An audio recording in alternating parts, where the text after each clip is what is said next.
Hello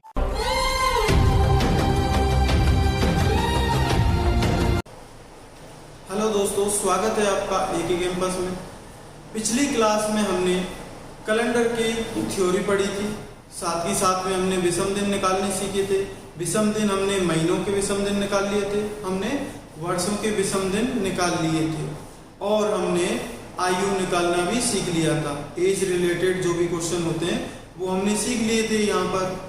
अब आज हम निकालेंगे शताब्दियों में विषम दिन। सबसे पहले विषम दिन सीखेंगे हम शताब्दियों में, उसके बाद में हम आएंगे क्वेश्चंस पे। दी गई तारीख का वार निकालना, जैसे कोई भी डेट आपके सामने दे दी जाए, जैसे 12 अक्टूबर 2019। अब हमने महीनों की और दिनों की बात कर चुके हैं। अब हमारे पास में क्या है, वर्ष। तो वर्ष कौन सा है, 19वां वर्ष है। इसके अंदर शताब्दी कौन सी है, 2000वीं शताब्दी है। तो अब जो हम पढ़ रहे हैं, सबसे पहले शताब्दी की बात कर रहे हैं। शताब्दी में विषम दिन हम कैसे निकाल सकते हैं। अब शताब्दी में विषम दिन भी हम सीख जाएंगे, उसके बाद में हम क्वेश्चंस को भी करना सीख जाएंगे। तो सबसे पहले चलते हैं शताब्दियों में विषम दिन। पहले एक शताब्दी में विषम दिन निकाल कर देखेंगे, उसके बाद में आगे चलेंगे। तो एक शताब्दी में होते हैं 100 वर्ष, मान लीजिए। तो 100 वर्ष में विषम दिन, या फिर इसको ऐसे भी बोल सकते हैं एक शताब्दी में विषम दिन। अब देखिए, शताब्दी में विषम दिन हम निकाल रहे हैं। हम ये चीज जानते हैं, कल वाली क्लास में हमने पढ़ा हुआ है बहुत अच्छी तरह से कि लीप वर्ष में विषम दिन कितने होते हैं और सामान्य वर्ष में विषम दिन होते हैं। ठीक है, तो वो चीज हम जानते हैं। लेकिन इस 100 वर्ष में लीप वर्ष भी होंगी और सामान्य वर्ष भी होंगी। सबसे पहले उनको अलग अलग करेंगे, उसके बाद में विषम दिन निकाली जाएंगे। तो 100 वर्ष है टोटल। अब एक शताब्दी में जितने भी वर्ष होती हैं, उस वर्ष में भाग देते हैं किसका, 4 का। जब 4 का भाग देंगे, जितनी बार भाग चला जाएगा तो वो क्या हो जाएंगी, हमारी लीप वर्ष, और बाकी का जो शेष वर्ष रह जाएंगे वो हमारी सामान्य वर्ष रह जाएंगे। तो 100 वर्ष हैं, इन 100 वर्ष को हम डिवाइड करते हैं। डिवाइड किस तरह से करते हैं कि एक तो एक वर्ष से लेके 99 वर्ष तक का एक पार्ट हो गया, दूसरा वाला पार्ट कौन सा हो गया, 100वां वर्ष। 100वां वर्ष हो गया। अब ये चीज हम जानते हैं कि वर्षों में हम भाग देते हैं 4 का और शताब्दी में भाग देते हैं किसका, 400 का। तो ये 100वां वर्ष, जिस शताब्दी के पीछे, जिस वर्ष के पीछे 2 जीरो लग जाती है वो क्या हो जाती है, शताब्दी वर्ष हो जाती है। तो इस शताब्दी वर्ष में तो भाग देंगे हम किसका, 400 का। और ये 99 वर्ष है, इन 99 वर्ष में हम भाग देंगे किसका, 4 का। तो दे दीजिए 99 में 4 का भाग देंगे। 99 में 4 का भाग देंगे, देखिए कितनी बार जाएगा, 4 दूनी 8, बचेगा 1, ऊपर से 9, नीचे उतर के आ जाएगा, आ गया। 4 का फिर से भाग देंगे, कितनी बार जाएगा, 4 बार, 16, बचेगा 3। अब इतनी बड़ी संख्या नहीं बची कि हम 4 का फिर से भाग दे दें, या फिर कुछ और यहाँ पर नंबर नहीं बचा जिसको हम नीचे उतार कर लेकर आए। अब पॉइंट लगाना नहीं है, ठीक है, पॉइंट हमें लगाना नहीं है। तो जो रिमाइंडर बचा है उसको तो हम छोड़ देंगे, वो हमारे काम का नहीं है। कितनी बार भाग गया है, 24 बार, यानी कि 99 वर्ष में 24 तो क्या है, हमारी लीप वर्ष, और बाकी की बची हुई वर्ष कौन सी है, सामान्य वर्ष। 99 में से 24 तो हमारी लीप वर्ष हो गई, और बाकी की बची 75 वो क्या हो गई, सामान्य वर्ष हो गई। उसी तरह से 100वें वर्ष की भी बात कर लेते हैं। 100 में 400 का भाग देंगे तो 400 का भाग नहीं जा रहा, 100 में 400 का भाग नहीं जा रहा क्योंकि 100 तो छोटी संख्या रह गई। अब पॉइंट लगा के जीरो बढ़ानी नहीं है, ये काम हमें करना नहीं है। तो इसका मतलब क्या है, जब 400 का भाग नहीं जा रहा है तो वो वर्ष कौन सी हो गई, सामान्य। तो एक सामान्य वर्ष यहाँ से निकल कर आई और 75 यहाँ से निकल के आई, तो टोटल सामान्य वर्ष हो गई 76 और लीप वर्ष कितनी, 24। तो इसको ऐसे लिख लेते हैं,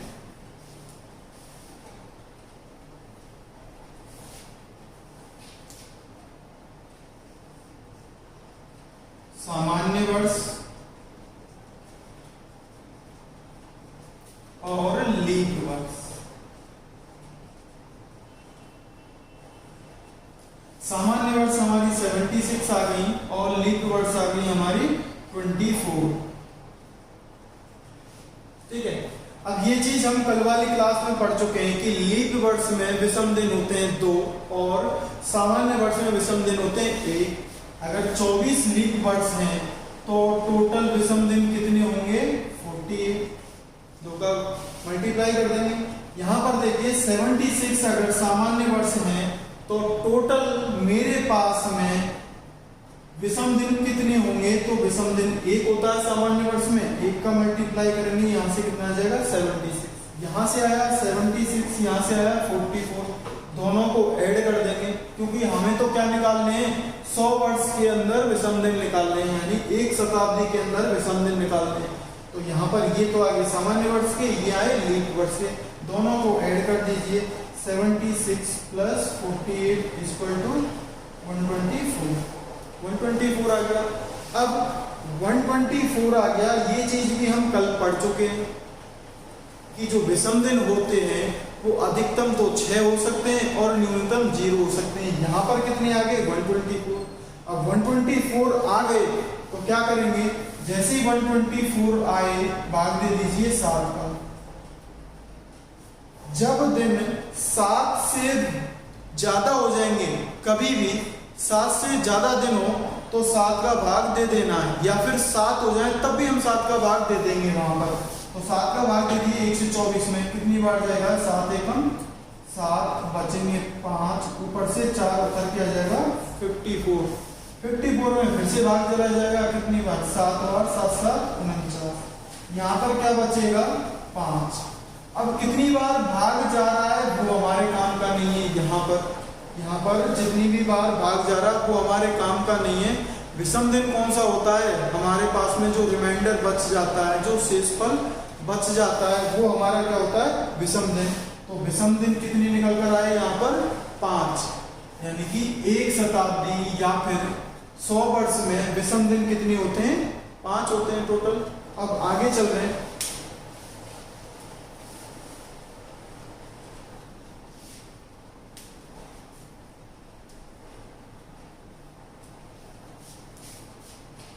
देखिए 100 वर्ष में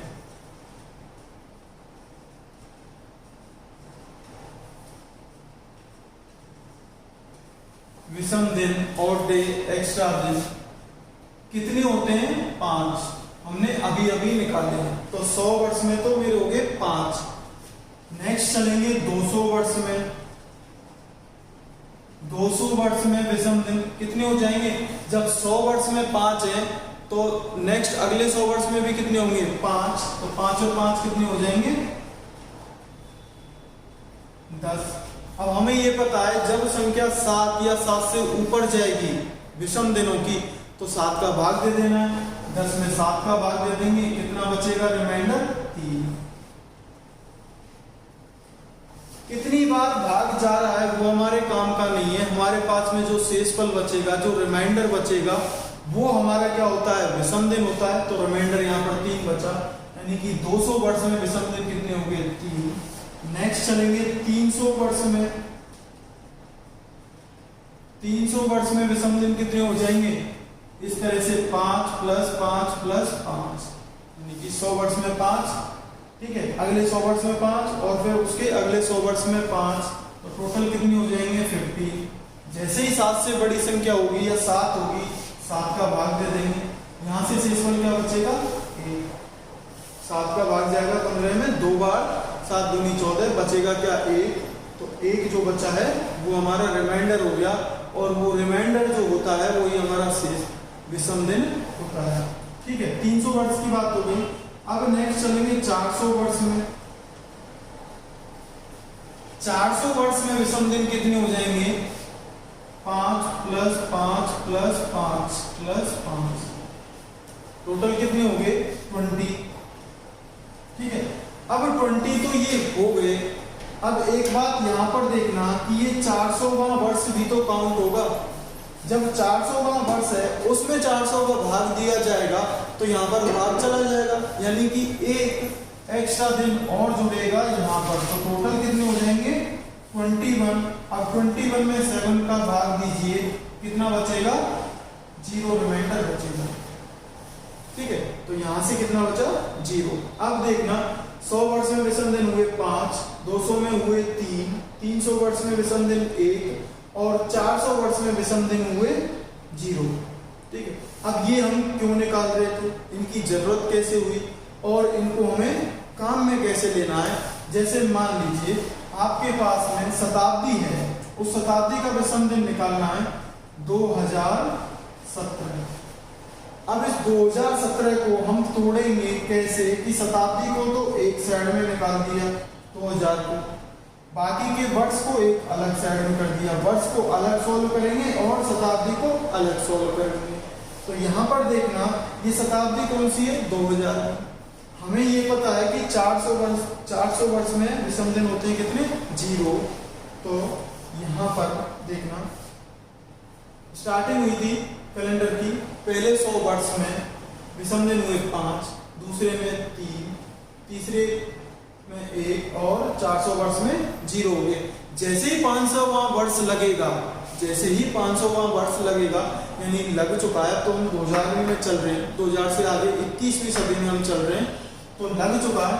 500वें वर्ष में विषम दिन कितने आए थे 5, 600वें वर्ष में विषम दिन 3, 700 में 1 और 800 में फिर से 0। वो क्यों हुआ, क्योंकि कैलेंडर आपको पता है कि 400 वर्ष का कैलेंडर बनाया गया था, तो 400 वर्ष जैसे ही खत्म हुए उसके बाद में कैलेंडर फिर से स्टार्ट हो जाता है। यहाँ पर कैलेंडर खत्म हुआ, फिर से स्टार्टिंग कौन सा होगा यहीं से, दिन बदले नहीं जाएंगे, कुछ भी चेंजेस होगा नहीं, यहाँ से एज इट इज फिर से कैलेंडर स्टार्ट होने लग जाएगा। तो देखिए 800 तक हो गया 0, 900वें वर्ष में जब 900वां वर्ष खत्म होगा तब विषम दिन कितने होंगे 5, 1000वें में 3, 1100 में 1 और 1200 में फिर से 0। नेक्स्ट चलेंगे 1300वें वर्ष में 5, 1400 वर्ष में 3, 1500वें वर्ष में 1 और 1600वें वर्ष तक विषम दिन कितने होंगे 1 होगा। 17वें वर्ष तक 5, 1800 वर्ष तक 3, 1900 वर्ष में 1 और 2000 वर्ष में कितने विषम दिन होंगे 0। तो यहाँ पर 2000 वर्ष के विषम दिन निकाल रहे थे, विषम दिन कितने हो जाएंगे 0। तो हम इसलिए इनको निकाल रहे थे। अगर शताब्दी आपकी होगी 1947 की जब हम बात करेंगे, ठीक है, जब हम 1947 की बात करेंगे, इसको भी हम क्या तोड़ेंगे इस तरह से ही, शताब्दी तो हो जाएगी हमारी अलग 1900 और 47 हो जाएंगे वर्ष। ठीक है, तो वर्ष को अलग सॉल्व करेंगे, शताब्दी को अलग करेंगे। अब 1900 की बात हो रही है तो 1900 में कौन आएगा एक विषम दिन आएगा, तो 1900 में एक विषम दिन आएगा। ठीक है, सबसे ज्यादा जो मैक्सिमम क्वेश्चन या तो 1900 में शताब्दी आएगी या फिर 2000 में शताब्दी आएगी। तो 1900 में फिक्स है, एक ही होता है हमेशा, बार बार में निकालना नहीं है। 2000 में 0 होता है तो होता ही है। ठीक है, होता कैसे है ये चीज हम पढ़ चुके हैं अच्छी तरह से। अच्छा, हमें ये पता है कि 400 तक की ये विषम दिन पता है। अब डायरेक्टली कोई पूछे कि 2400 शताब्दी में विषम दिन कितने होंगे, तो करना ये है 400 का भाग दे देना है, 400 का भाग दे देना है। 400 का 2400 में भाग दिया, कितनी बार गया उससे कोई फर्क नहीं पड़ता। रिमाइंडर क्या बचा, रिमाइंडर बचा 0, 0 बचा, इसका मतलब उसमें विषम दिन होंगे 0। 2500 की बात करें कि 2500 में विषम दिन कितने होते हैं, तो 2500 में भाग देंगे 4 का, बचेगा क्या रिमाइंडर 100 बचेगा। देखिए 2500 में भाग दे रहे हैं हम किसका 400 का। ठीक है, अगर सिंपल ही करना है तो 2 0 से 2 0 काट दो अपने मन से, वैसे ये कटी नहीं है। ठीक है, 4 का भाग देंगे कितनी बार जाएगा 24 बार, यहां से बचेगा क्या 1। तो रिमाइंडर क्या हुआ, देखिए यहाँ पर 2 0 है, जो हम बोल रहे थे कि ये कटी नहीं है, ये कटी नहीं है। तो 100 वर्ष बचे, नीचे क्या वर्ष बचे 100, और 100 वर्ष में विषम दिन कितने होते हैं 5 होते हैं, ये आपको पता ही है। और मान लीजिए 1800 वर्ष में विषम दिन की क्या करेंगे 400 का भाग देंगे, कितनी बार जाएगा 4 चौके 16 यानी कि 1600 बचेगा क्या रिमाइंडर 200। अब 200 वर्ष में विषम दिन कितने होते हैं 200 वर्ष में विषम दिन कितने होते हैं 3, तो 1800 वर्ष में भी विषम दिन कितने होंगे 3 होंगे। तो इस तरह से हम शताब्दी में भी विषम दिन निकाल सकते हैं। ठीक है, अब यहां से आगे चलेंगे हम क्वेश्चंस पे कि दी गई तारीख का वार निकालना।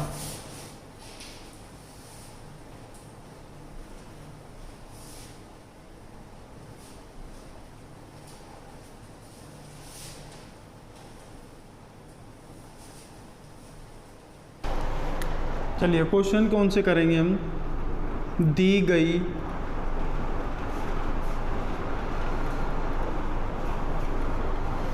तारीख का वार निकालना। ठीक है, हमें कोई डेट दी जाएगी, उस डेट को हमें वार निकालना है कि वार कौन सा होगा, संडे होगा, मंडे होगा, ट्यूसडे होगा, वेडनेसडे होगा, कौन सा वार हो सकता है। तो सबसे पहले मैं क्वेश्चन लेता हूं कौन सा कि यदि 26 जनवरी 2020 को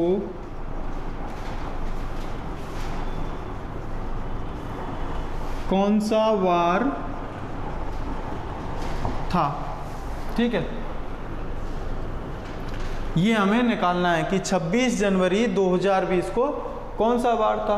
देखिए यहाँ पर सबसे पहले क्या करेंगे, ये हमारे पास में कौन सा वर्ष दिया गया 2020। इस 2020 को 2 टुकड़ों में बांटना है। किस तरह से कि शताब्दी तो अलग हो जाए, शताब्दी को अलग कर देना है। 2020 शताब्दी है और वर्ष कौन सा है 20वां वर्ष है।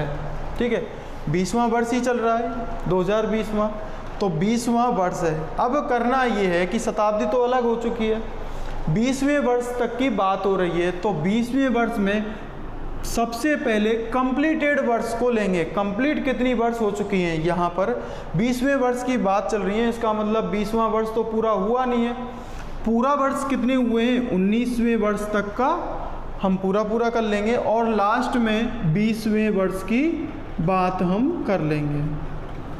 यहाँ पर 20वां वर्ष अलग कर लिया मैंने, 19 वर्ष कंप्लीट हो चुके थे वो अलग कर लिए और शताब्दी को मैंने अलग कर लिया। अब देखिए शताब्दी का मैंने आपको अभी बता दिया था कि 2000वीं शताब्दी है, तो सीधा भाग किसका देंगे 400 का। कितना रिमाइंडर बचेगा 0 बचेगा, यानी कि यहाँ पर तो 0 विषम दिन हो जाएंगे। तो 2000 शताब्दी के विषम दिन हमने इस तरह से निकाल लिए।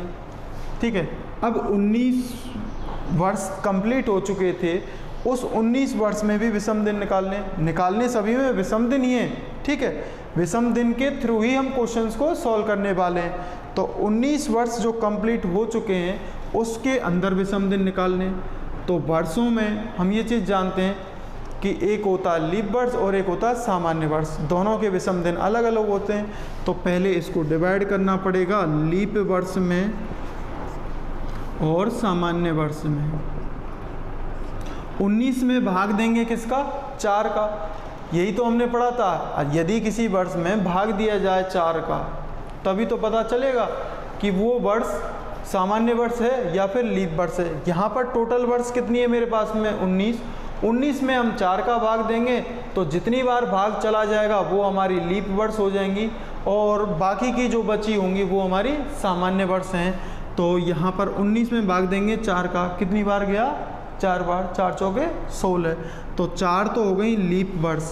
19 में से 4 लीप वर्ष हो गई तो बाकी की बची कितनी 15 वर्ष, तो 15 हो गई हमारी सामान्य वर्ष। ठीक है, अब लीप वर्ष के अंदर विषम दिन 2 होते हैं और सामान्य वर्ष के अंदर विषम दिन होते हैं 1। तो लीप में 4 हैं तो 4 का गुणा 2 से कर देंगे और यहाँ पर 15 का गुणा 1 से कर देंगे। यहाँ से टोटल निकल के आए 4 दूनी 8 और यहाँ से निकल के आए 15, दोनों को जोड़ दो तो यहाँ से 19 वर्ष में विषम दिन निकल कर कितने आए 23। 19 वर्ष में विषम दिन निकल कर आए 23। 2000वीं शताब्दी में विषम दिन निकल के आए 0। अब चलेंगे 20वें वर्ष पे। अब 20वें वर्ष में क्या है, सबसे पहले महीना कौन सा है, जनवरी का, और जनवरी का महीना भी पूरा नहीं हुआ है, टोटल दिन कितने हैं 26। तो जनवरी में दिन कितने हैं 26, 26वें दिन का वार हमें निकालना है, तो 26वां दिन है, ठीक है। तो यहाँ से 2020वें वर्ष में 20वें वर्ष में 26 दिन है विषम दिन, और यहाँ पर कितने हैं 23, यहाँ से 0, सभी को ऐड कर लीजिए। तो टोटल इक्वल टू 26 + 23, यहाँ पर 0 ही है, उनको छोड़ देंगे। टोटल यहाँ पर कितने हुए, ये 49। जब इनको जोड़ा जाएगा कितने हुए 49। अब 49 हुए, हम ये चीज़ जानते हैं, जैसे ही 7 या 7 से बड़ी संख्या होगी भाग किसका दे देंगे, 4 का। तो टोटल में भाग दे दीजिए 7 का, 7 का भाग दे लीजिए, कितनी बार जाएगा 49, 7 बार। रिमाइंडर क्या बचेगा 0।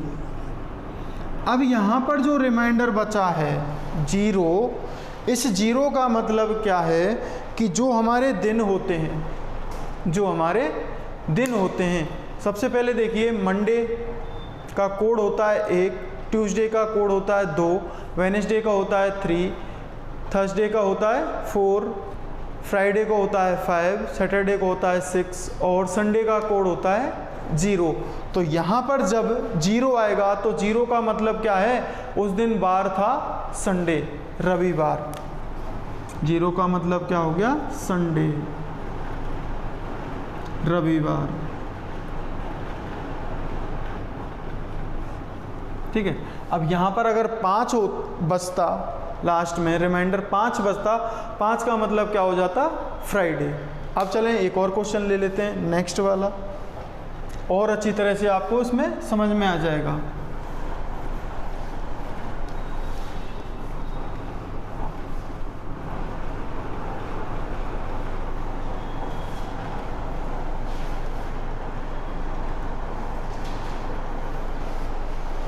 नेक्स्ट ले रहे हैं, अगर हम 2020 की जगह पर 2021 की बात करें तो कौन सा वार था, होगा। देखिए नेक्स्ट क्वेश्चन क्या हो गया, 26 जनवरी 2021 को कौन सा वार होगा। अब 26 जनवरी 2021 आएगी, आई नहीं है, तो हम वार पहले ही निकाल लेते हैं। यहाँ पर आएंगे सीधा, पहले वर्ष पे आएंगे। स्टेप समझ लेना कि क्वेश्चंस को किस किस स्टेप में हमें सॉल्व करना है। तो अगर हमें स्टेप पता होंगी कि किस तरह से सॉल्व करना है तो क्वेश्चन इजी हो जाएगा हमारे लिए सॉल्व करना। अगर हमें स्टेप ही नहीं पता है तो क्वेश्चन बहुत ज़्यादा टफ होने वाला है, ठीक है। तो देखिए यहाँ पर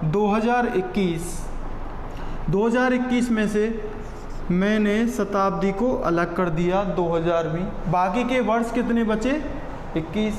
अब 21वें की तो बात ही हो रही है, तो टोटल बाकी के जो कंप्लीट हुए वर्ष हैं वो कितने हैं 20। तो 20 वर्ष कंप्लीट ले लिए, 21वें की बात अलग करेंगे।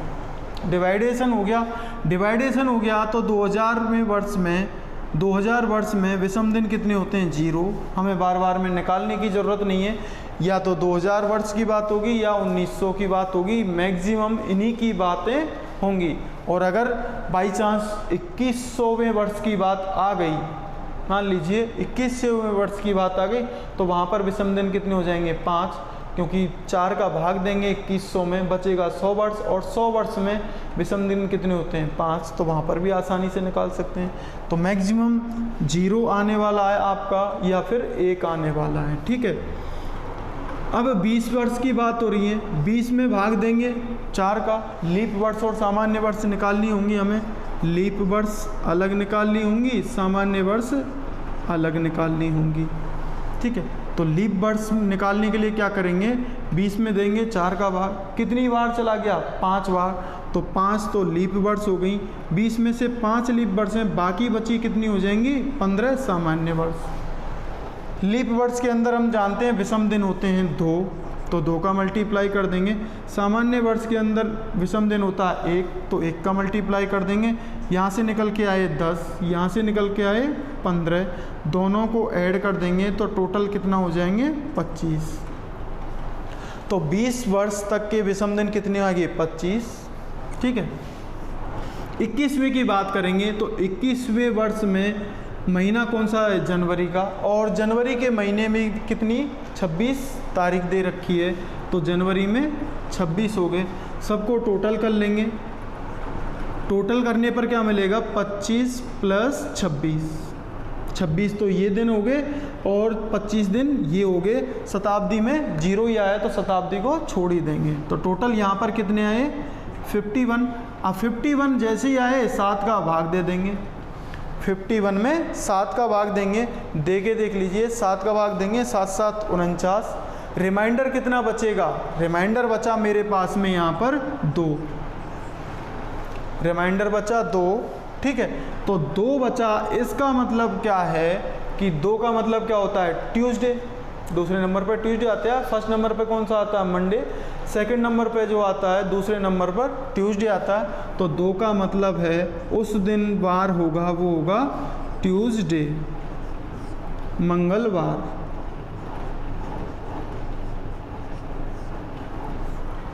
ठीक है, तो इस तरह से हम वार निकाल लेते हैं। ये तो हमने आसान क्वेश्चन कर लिया, सिंपल जो क्वेश्चन था कि स्टार्टिंग की डेट मिल गई।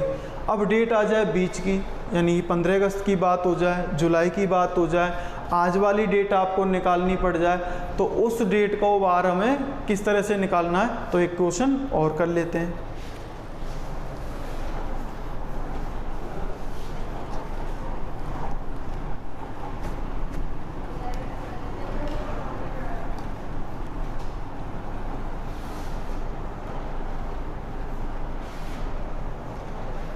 देखिए मैं डेट यहाँ पर डाल देता हूँ,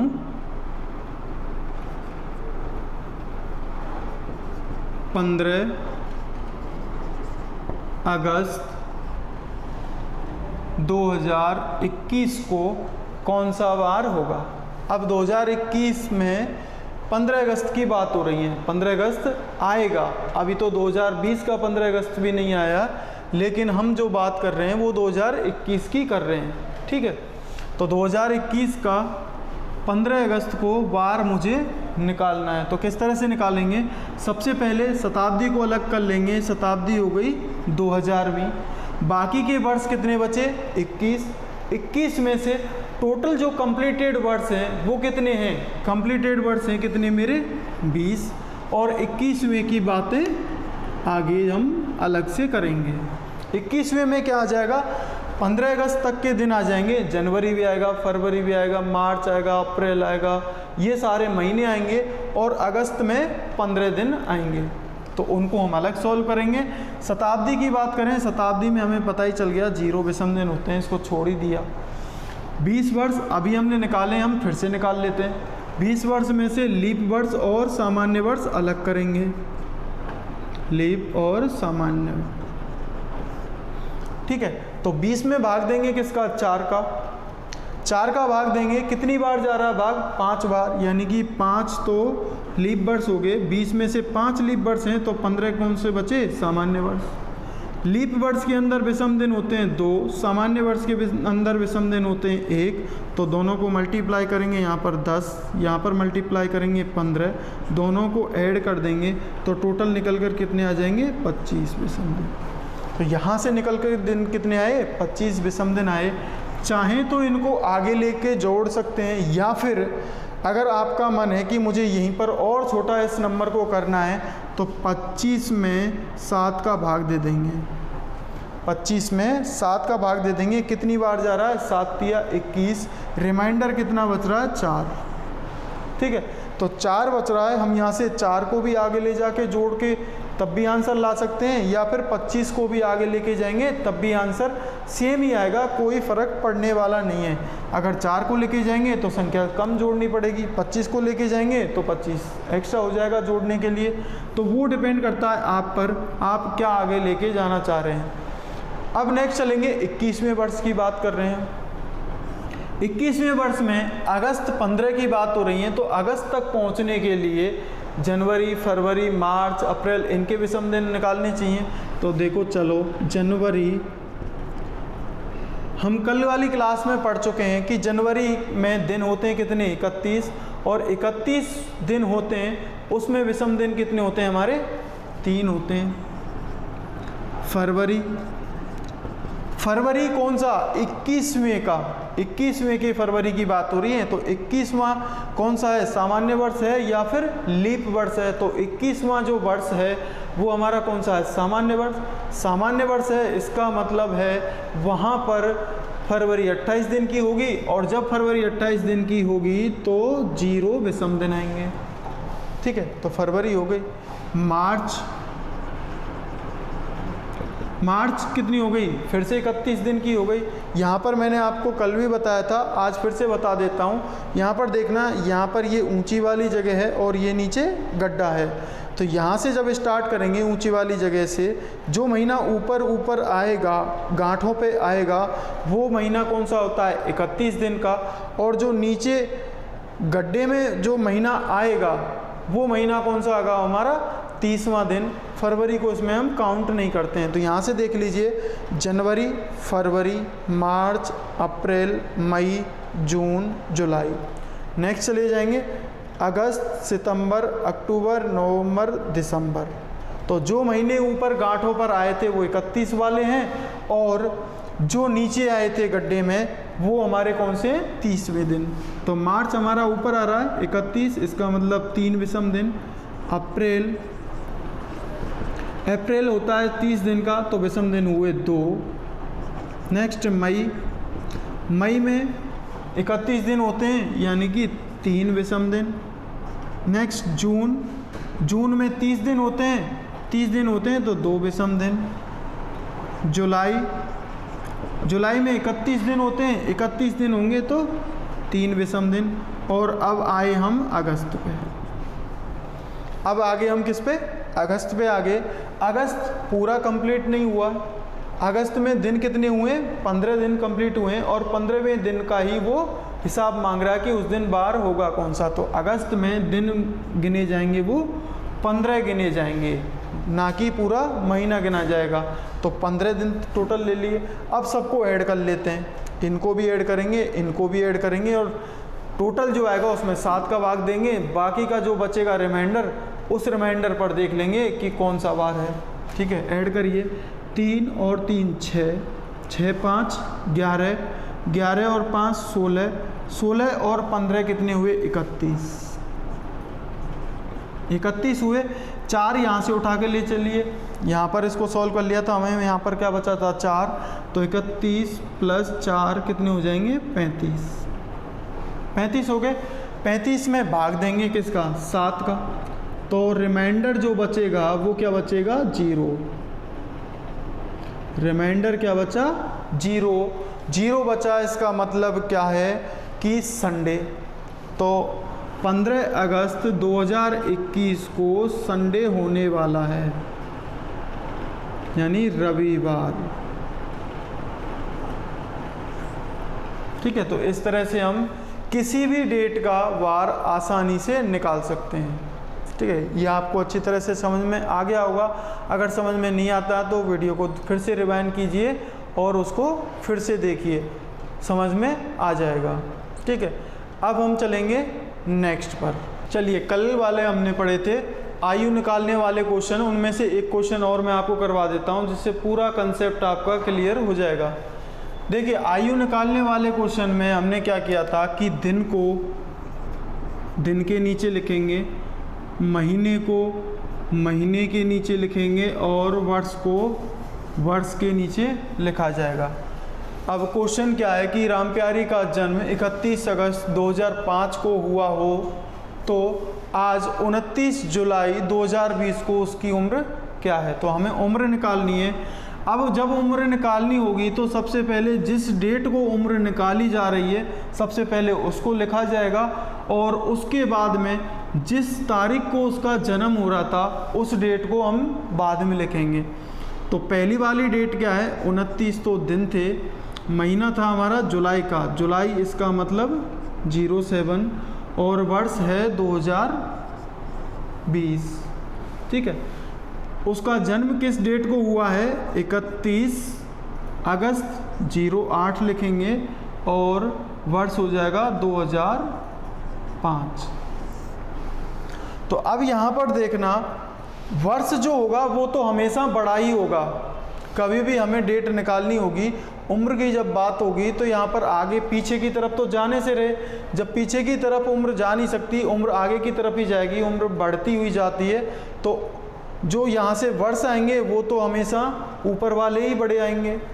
महीने ऊपर वाले छोटे हो गए, यहाँ पर कम पड़ गए, ये 7 हो गया, ये 8 हो गया। अब 7 में से 8 को कैसे घटाया जाए, ठीक है, और यहाँ पर 29 में से 31 को कैसे घटाया जाए।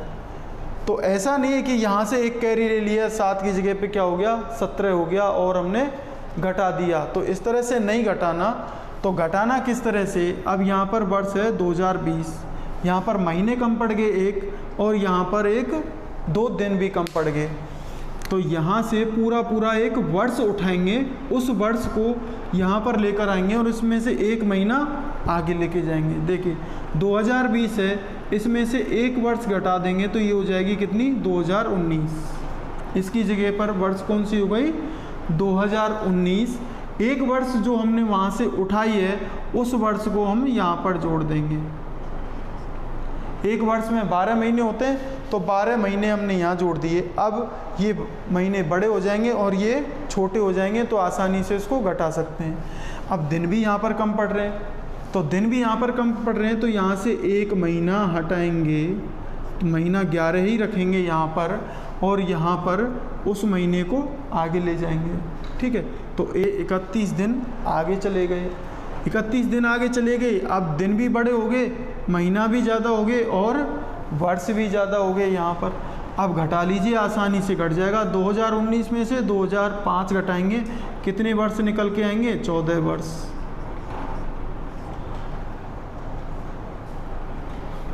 14 वर्ष निकल के आ गए। अब महीनों में से महीने घटा दीजिए, 7 और 11 कितने हो गए 19। 19 में से 8 घटा देंगे, 19 में से 8 घटाएंगे, कितना बचेगा 9। 19 में से 8 घटाएंगे, बचेंगे कितने महीने 11 महीने। 19 कहाँ हो गए 7 और 11 कितने हो गए 18। 18 में से 8 घटाएंगे, कितने बचेंगे 10 माह। और यहाँ पर दिन कितने हो गए 29 प्लस 31, उसमें से घटाने कितने 31, तो 31 से तो 31 कट गया, बच गए दिन कितने 29 दिन। अब उसकी उम्र क्या हो चुकी है 14 वर्ष 10 महीने और 29 दिन हो चुके हैं। तो दोस्तों आज की क्लास में बस इतना ही। बाकी के कल वाले सेशन में हम जितने भी कैलेंडर के क्वेश्चंस रहते हैं वो कवर करने वाले हैं। तो तब तक के लिए दोस्तों हंसते रहिए, मुस्कुराते रहिए, अपने आसपास सफाई रखिए और जुड़े रहिए। धन्यवाद।